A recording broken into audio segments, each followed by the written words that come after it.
মনৰ যিবিলাক কথা আৰু সেৱাটোৰ উন্নীতকৰণৰ ক্ষেত্ৰত আমি কেনেদৰে এই কথাসমূহ আমি আগবঢ়াই নিব পাৰোঁ চৰকাৰৰ লগত যোগাযোগ কৰি আমি তাৰ অনায়াসে আমি প্ৰয়াস কৰি আহি আছিলোঁ। আজি প্ৰায় 2019 চনৰ মানৰ পৰাই আমি চৰকাৰৰ লগত যোগাযোগত আছিলোঁ আৰু তেতিয়াৰ পৰাই আমি অসম চৰকাৰৰ মাননীয় মুখ্যমন্ত্ৰী মহোদয়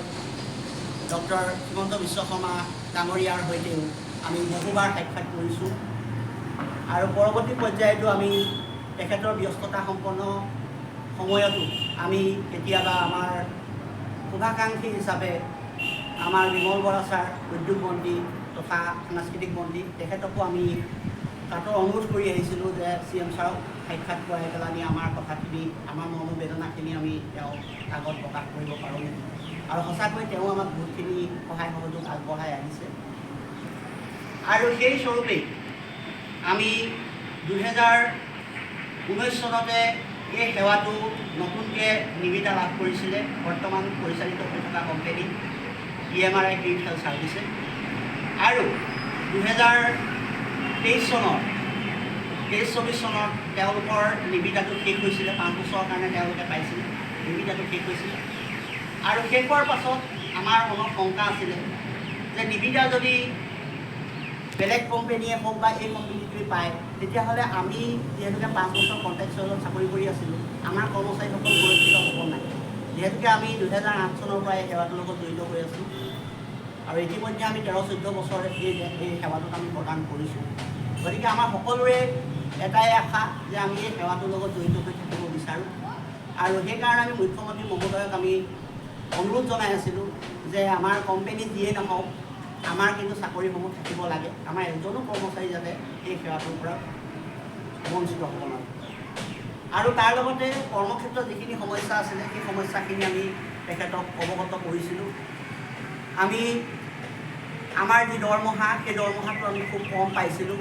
আৰু সেই ক্ষেত্ৰতো আমি মুখ্যমন্ত্ৰী মহোদয়ক অনুৰোধ কৰি আহিছিলোঁ যে আমাৰ দৰমহা অলপ বৃদ্ধি কৰিব লাগে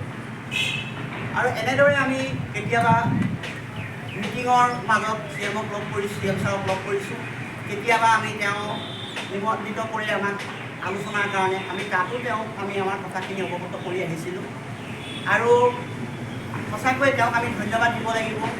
কাৰণ তেওঁ আমাক যি হিচাপে তেওঁ প্ৰতিশ্ৰুতি প্ৰদান কৰিছে আজিলৈকে তেওঁ কিন্তু কেৱল মুখেৰে প্ৰতিশ্ৰুতি প্ৰদান কৰা নাই তেওঁ লিখিতভাৱেও প্ৰদান কৰি আমাক দেখুৱাইছে গতিকে তাৰ বাবে আমি এই সুযোগতে তেখেতক ধন্যবাদ তথা কৃতজ্ঞতা স্বীকাৰ কৰিছোঁ আমি তেখেতক কৈ আহিছিলোঁ যে আমাৰ দৰমহাসমূহ নাবাঢ়ে আমাৰ দৰমহাসমূহ কেৱল যিটো আমাৰ VDA বুলি কয় লেবাৰ কমিশ্যনাৰ ডিপাৰ্টমেণ্টৰ ফালৰ পৰা বা অসম চৰকাৰে এটা আমাক এলাউন্স দিয়ে গতিকে সেই DRS এলাউন্সটোৰ কাৰণে আমি খুব কম পইচা আমি ছমাহৰ মূৰে মূৰে আমাৰ বাঢ়ে কেতিয়াবা খুব বেছি 400, 500, 600 এনেকুৱা আমি এটা বাঢ়িবলৈহে বছৰেকত আমি পাওঁ যাৰ কাৰণে আমাৰ এনেও দৰমহাটো কম আৰু সেই পইচা বাঢ়িলেও আমাৰ বিভিন্ন শিতানত তাক কৰ্তন কৰি দিয়া হয় ESIC নামত কাটে PFৰ নামত কাটি দিয়া হয় গতিকে এই পইচাখিনি হাতত খুব কম পৰিমাণৰ পইচা আমি লাভ কৰি এই ছাৰ্ভিচটো প্ৰদান কৰিম সেয়েহে আমি মুখ্যমন্ত্ৰী মহোদয়ক অনুৰোধ কৰিছিলোঁ যে এই ক্ষেত্ৰত কিবা কৰিব পাৰিব কিন্তু 2019 চনলৈকে যিখন টেণ্ডাৰ বা যিখন MOU তেওঁ চাইন কৰিছিলে এতিয়া যিটো আমাৰ টেণ্ডাৰ পেপাৰ উলিয়াইছে টেণ্ডাৰ পেপাৰটো আপোনালোকৰ 17/8/2024 প্ৰকাশ পাইছে notice inviting tender for operation and maintenance of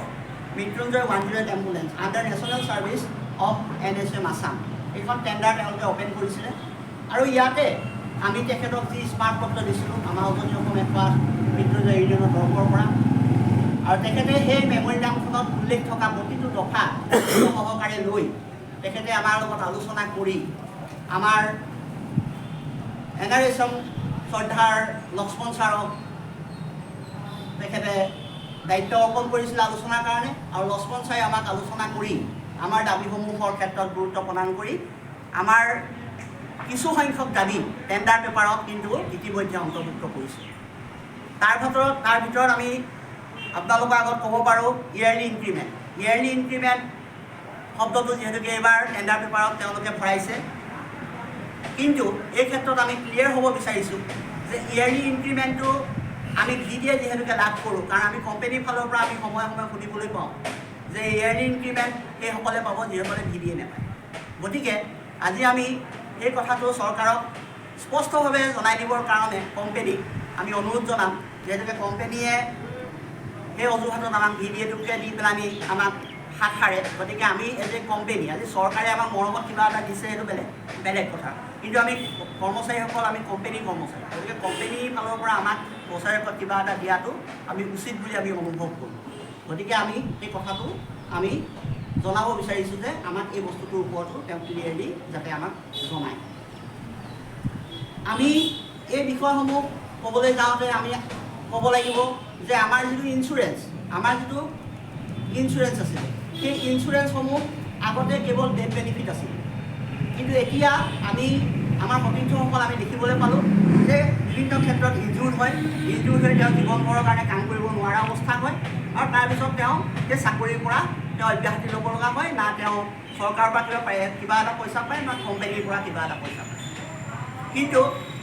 আমি যেতিয়া সেই মানুহজনক আমি দেখিলোঁ যে এনেকুৱা অৱস্থা হৈছে, কাইলৈ পৰহিলে যে আমাৰ ভিতৰত কাম কৰি তাত কোনোবা কৰ্মচাৰী নহ'ব সেয়াও মানে নাই। গতিকে আমি মুখ্যমন্ত্ৰী মহোদয়ক এই কথাটো প্ৰস্তাৱটো ৰাখিছিলোঁ যে আমাক এনেকুৱা ধৰণৰ লাইফ টাইম ইনজুৰ্ডৰ কাৰণে কিবা আপোনালোকে সকাহ দিব পাৰিব নেকি, আমি এটা তেওঁলোকক অনুৰোধ ৰাখিছিলোঁ। আৰু সেই অনুৰোধত ৰক্ষা কৰি মুখ্যমন্ত্ৰী মহোদয়ে এইবাৰ টেণ্ডাৰ পেপাৰত উল্লেখ কৰিছে যে যদি এজন কৰ্মচাৰী চাকৰি জীৱনত মৃত্যু হয়, তেনেহ'লে তেখেতে মিনিমাম 10 লাখ টকা বীমাৰ পৰা লাভ কৰিব। তেওঁ ডিউটিত নাথাকিলেও যদি তেওঁ চাকৰি অৱস্থাত যদি মৃত্যু হয়, 10 লাখ টকা